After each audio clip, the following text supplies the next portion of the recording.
Hi, I'm Jennifer, coming at you with another one of my top favorite lists. As it is Father's Day, this is my top 10 favorite fathers or father figures within TV, movies, and literature. So if you don't recognize some of the names of the gentlemen that made this list, it's because they're probably from a TV show or a TV show I watch or a book series I read that you just don't know about. So keep in mind, please, that this is strictly my opinion. And before we get started, I would like to say one other thing, and that is because it is Father's Day, I am dedicating this list to my own father. So let's get started. Number 10 is Grug from The Croods. Now, I like Grug. He is very much a strong father figure. He is very protective of his family, to the point that he's almost overly protective throughout the entire movie. It's not till near the end of the movie that he loosens the reins a little bit. But that's basically what dads do. They protect their families, they protect their wives, they protect their kids. And that's what he was doing throughout the majority of the movie. They were in an area that they didn't know, and he was doing his best to protect him. Unfortunately, his way of protecting them just didn't work out in this new world. But the main reason why he slayed is number 10 is that he was very stubborn. Even when he saw that Guy's ways were working better than his, he didn't turn things over to Guy right away. He fought them. So he was actually very stubborn on that aspect, and that's kind of why he was slated at number 10. Okay, number 9 is Stoic from How to Train Your Dragon, Dragon's Riders / Defenders of Berk, and Dragon's Race to the Edge, although I don't think we see him very much in Race to the Edge. It's been a while since I've watched that Netflix show. Stoic is very protective of Hiccup, and you do see it more in the TV show than you do in the movies. Not to say that he doesn't let Hiccup do his own thing, but he is very protective of him. When Hiccup wanted to go talk to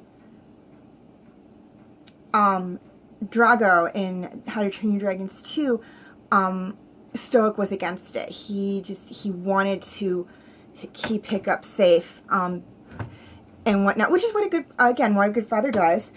And he wasn't. The reason he ranks higher than Groot is that Grug is that he's stubborn, but he is willing to listen to Hiccup from time to time. So he's stubborn, but he's not as stubborn. Moving on is number 8 is Ben Parker from Spider-Man.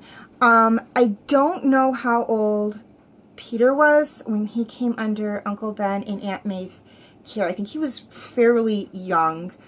And he basically does take over as Peter's father figure, and he gives him a piece of advice that is very prevalent throughout the Spider-Man movies, TV shows, and comics, and that is, with great power comes great responsibility. Now, Peter and the audience take this as meaning that because Peter has these amazing powers as Spider-Man, he has a responsibility to protect people. And I believe that is what was meant to be interpreted by the audience from that. But what he actually meant, because he didn't know about Peter's powers, was that because he's growing up, he can't act like a little kid. He has to take things seriously, and what I believe is what the character in himself actually meant. It was just the phrasing was a little different. But I did like him. I thought, that one piece of information just sticks with so many people. So I really did. So that's why Ben Parker made this list. Number 7 is Obi-Wan Kenobi.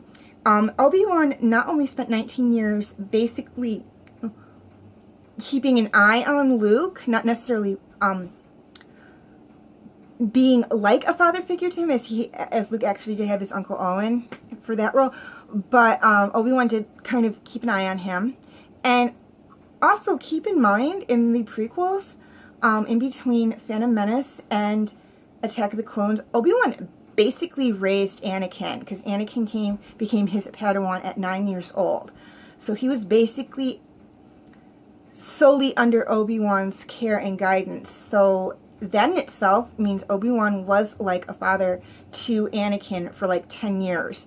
And in Revenge of the Sith, Anakin even tells Obi-Wan that he was the closest thing he had to a father. So that's why he kind of made this list. Number 6 is Kanan Jarrus, and from Star Wars Rebels.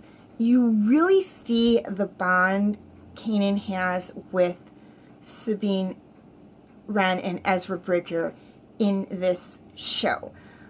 He is protective of them, not overly protective, but as protective of them as you can be when you and your quote-unquote kids are fighting a rebellion against a ruthless empire. That he's very protective of them. He never misses a chance to really teach them something. It is more Ezra than Sabine, as Ezra is his Padawan, but he does teach Sabine things as well. In Darksaber, he taught her how to use the saber, the Darksaber and everything. And you do see the quintessential father-son bond between Kanan and Ezra a lot in Rebels.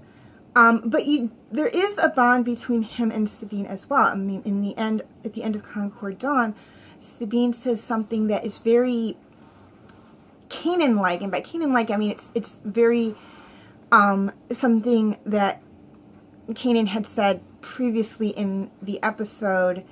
That she changes the wording a little bit, but it's very similar. And she says it to Hera, and Hera makes the comment that Sabine is sounding more like a Jedi than a Mandalorian. And for those of you who don't know, Sabine is a Mandalorian. And then Sabine basically just says, well, I guess I've just been raised right, which is, she's paying, in that one line, she's paying respect to both Kanan and Hera for teaching her and taking care of her for the past 2.5 years that she was with them, and that she's learned more from them in that short amount of time than she did 13 and a half years from her own parents.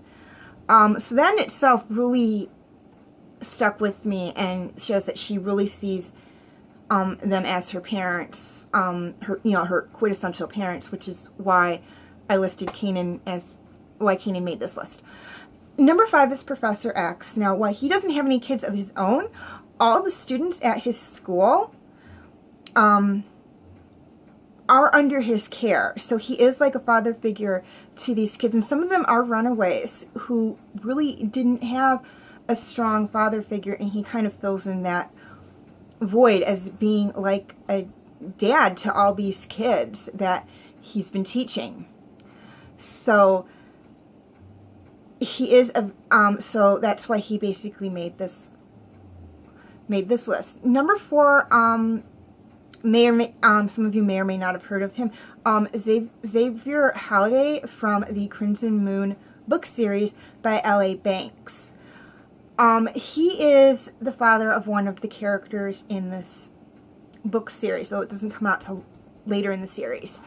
And he is really, he's a good father. He did everything he could to keep Sasha, who is his daughter, safe from the military that was studying her and training her to be a soldier. And when she discovered her Shadow Wolf roots, he did everything he could to try and teach her and be there for her, which is what a good father does.